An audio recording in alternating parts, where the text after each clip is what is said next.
Começa agora mais uma edição do Build Lab, o videocast da K2M. Bem-vindos à segunda edição do nosso Build Lab. Nosso tema de hoje é a revolução do setor financeiro com IA, estratégias essenciais para a sua empresa. Segunda edição do Build Lab, claro, o videocast da K2M já tem algum tempo, a gente fez esse rebranding, esse nome novo, mas é a continuidade daquilo que vocês já vêm nos acompanhando aí. O Clímaco é nosso cliente já há muitos anos, né?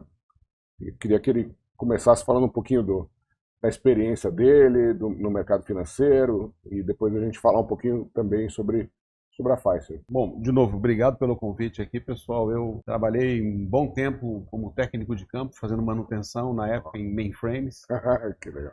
Fiquei numa empresa por cerca de 19 anos e depois, em 2009, foi quando eu me movi aí para o mercado de meios de pagamento. Então, acompanhei aí um pouco da quebra do duopólio que existia, né, e todas os novos produtos que vieram nesse sentido. Então, o Pix mais recentemente agora, toda a onda de QR Code, tudo que foi feito durante a pandemia para movimentar mais, ou seja, o boom que a gente teve de e-commerce. Então, de 2009, 2010 até o momento aí, estou trabalhando sigo trabalhando com tecnologia, mas aí voltado para meios de pagamento também. Fiserv, ela é o que a gente intitula da maior fintech que existe no mundo, ou seja, a gente é uma empresa de tecnologia voltado para o segmento financeiro.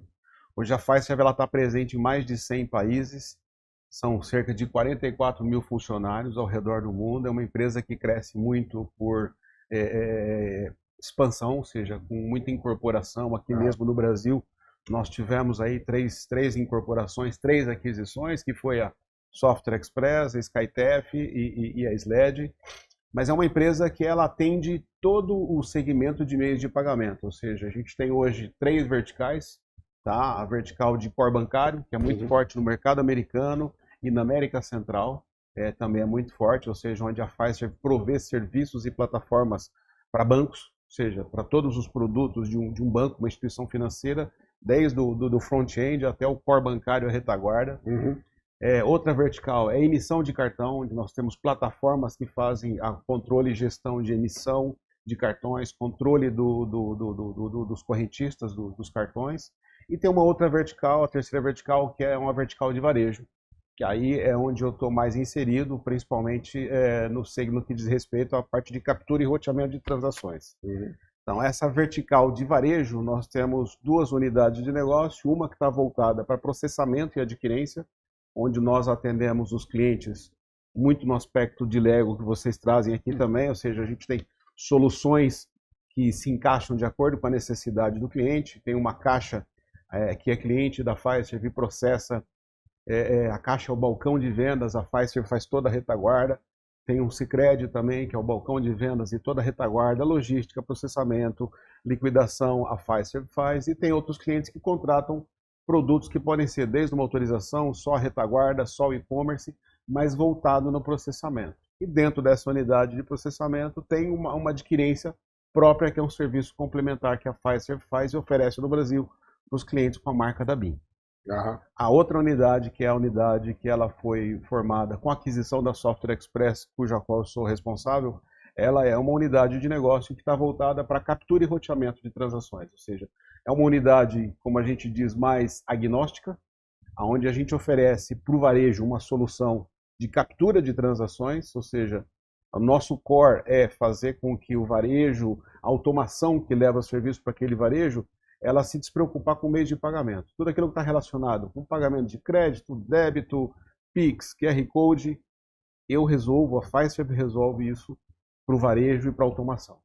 E, por outro lado, a gente oferece para as instituições, bancos, adquirentes, todo o portfólio de serviço para ele apresentar esses produtos dele para o varejo. Então, é uma via de 2 mãos. O varejo tem pluralidade em meios de pagamento e as entidades têm como descarregar, distribuir o produto delas dentro do varejo. Então, fomentar meios de pagamento, fomentar consumo dos produtos das instituições para poder haver uma troca aí nesse sentido. A vantagem para o varejo, obviamente, é ele ter uma única entrada para pagamentos e ele não ter que se preocupar em ficar conciliando um monte de máquina. Exato. A vantagem para o varejo é dele poder ter controle e gestão de toda a parte de meios de pagamento dele, tanto no mundo físico, no e-commerce, e ele poder fazer isso tudo, gestão, controle, conciliação, de uma forma que ele consiga realmente acompanhar o negócio dele. Uhum. E a gente busca inovar sempre, né? Então,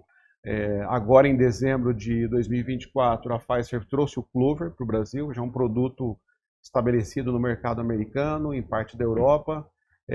Viabilizamos a vinda desse produto, estamos em fase de piloto, ou seja, já com as instituições, com os parceiros, fazendo a homologação das aplicações. Já temos mais de 15 automações homologadas no Clover, as instituições parceiras fazendo distribuição, as franquias fazendo distribuição.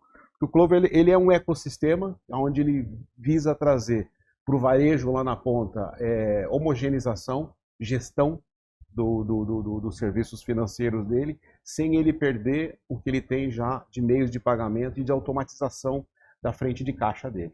Então é um ecossistema que a gente fala, que ele veio para ajudar os parceiros em termos de distribuir a automação dele, mas entregar para o varejo muito mais gestão e controle também. Chama de PDV porque não é um business de hardware, é um ecossistema de meios de pagamento. É aí que eu ia entrar. É uma solução em nuvem, Isso aí. Ou seja, não tem necessidade do cara ter, ou seja, ele usa isso onde ele estiver, certo? Exatamente, ele tem o hardware, ele pode ser utilizado físico, mobile, a plataforma toda na retaguarda, o varejista consegue fazer gestão à distância, o parceiro de automação consegue fazer gestão da automação dele também à distância, então ela tem uma certa disruptura nesse segmento, trazendo essa comodidade e, de novo, o objetivo principal é fazer com que o varejo fomente e cresça de uma maneira que ele não tem que se preocupar como é que ele vai receber. A gente fala de meios de pagamento, o Brasil ele tá na frente, ou seja, ele está na vanguarda. Muito pela característica da nossa economia, porque a gente tem o que o pessoal costuma dizer, as jabuticabas, né? Então a gente acaba tendo, ou seja, tivemos um passado muito voltado com o tema de inflação, né? Mas o segmento de crédito, antecipação, né? O modelo de remuneração, de pagamento para os estabelecimentos aqui no Brasil, que as bandeiras trabalham, é diferente do mercado lá fora. Então, acho que isso fez com que o mercado, o sistema financeiro brasileiro, ele amadurecesse de uma maneira a ter uma certa robustez e diversificar. Então, tem muita coisa que acontece no sistema financeiro porque é em função da capacidade que a gente tem de gerar serviços em cima de uma necessidade de crédito. Mas eu acho que, assim, nos últimos tempos, assim, o próprio Banco Central e o governo têm promovido isso, né? O próprio Pix é um cenário disso, né? No passado, a gente falava muito sobre a questão da inflação, e aí comparando Brasil e Argentina, né? Na Argentina também teve hiperinflação e o mercado não se desenvolveu, o mercado financeiro não se desenvolveu como aqui. Por quê? Porque o argentino gostava de guardar o dinheiro, o dólar, embaixo do colchão, até pouco tempo estava fazendo isso, né? E o mercado financeiro não se desenvolveu lá, né? E aqui não, aqui as pessoas tinham que deixar o dinheiro no banco e fazer o dinheiro render juros no banco para poder preservar o poder de compra. Exato, né? o famoso overnight, né? A aplicação overnight para você não perder o valor de compra. E acho que tem um papel importante sim do Banco Central, você comentou do Pix aí, acho que algo que a gente entrou lá em 2020, trabalhou no processo de elaboração, trabalhamos durante o piloto, até entrar em piloto lá em novembro, dezembro de 2020.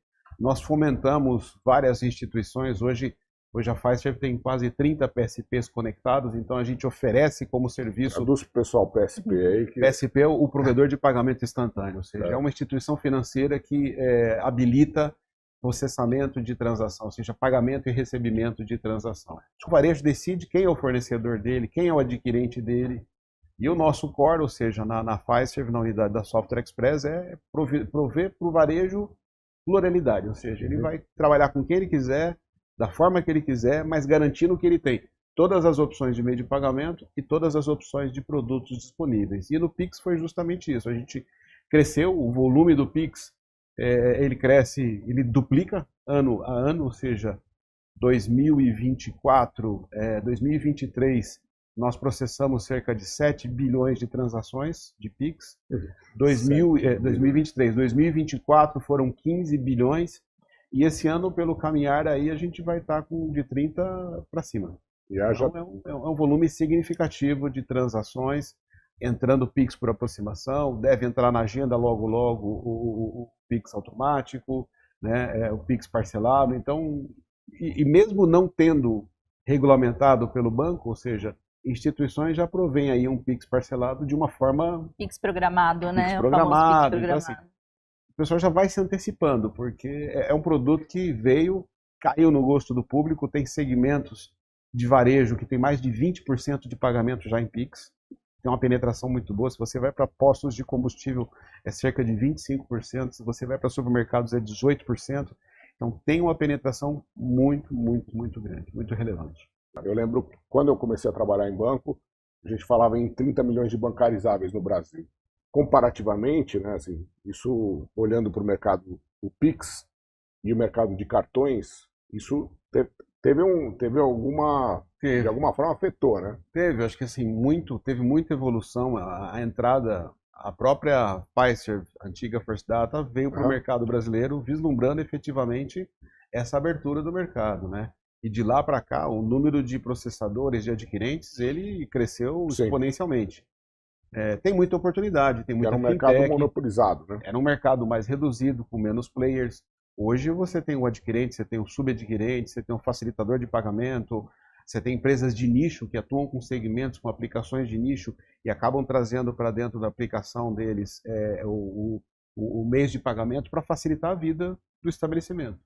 E sempre buscando um diferencial. Então os bancos digitais também entraram fortemente, ou seja, então acho que quando a gente fala de bancarização é muito mais o controle do fluxo do dinheiro do que propriamente bancarizar, né? Porque hoje está mais fácil.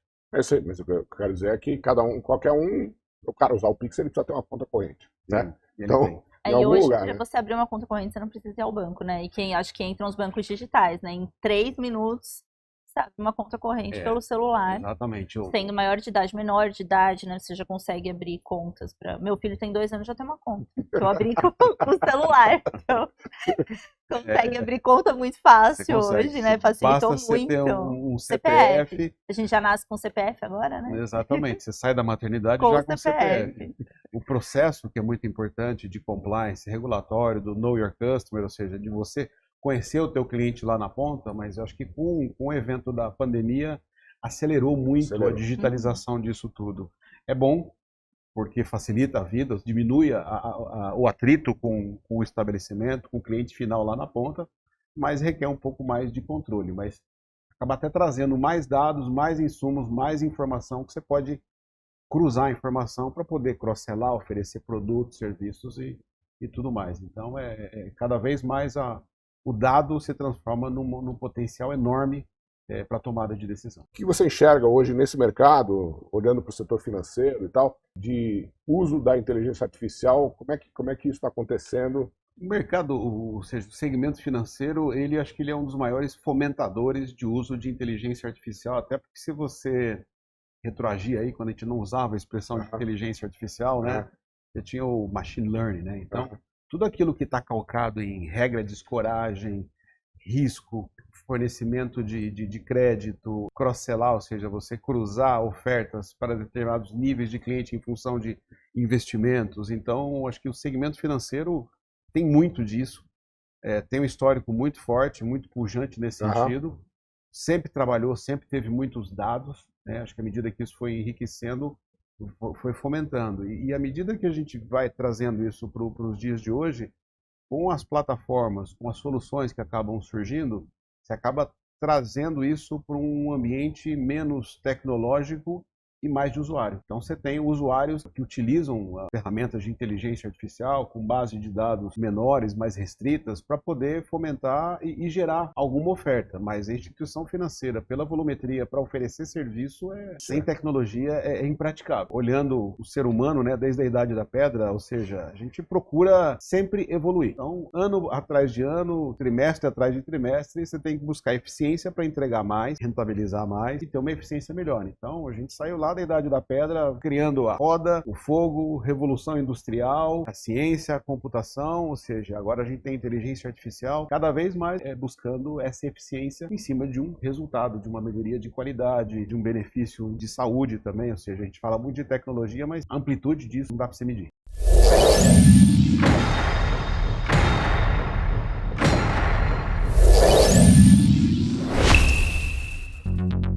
Esse foi mais um episódio do Build Lab. Se você quer saber mais sobre as nossas soluções, nosso e-mail e telefone estão na descrição do episódio.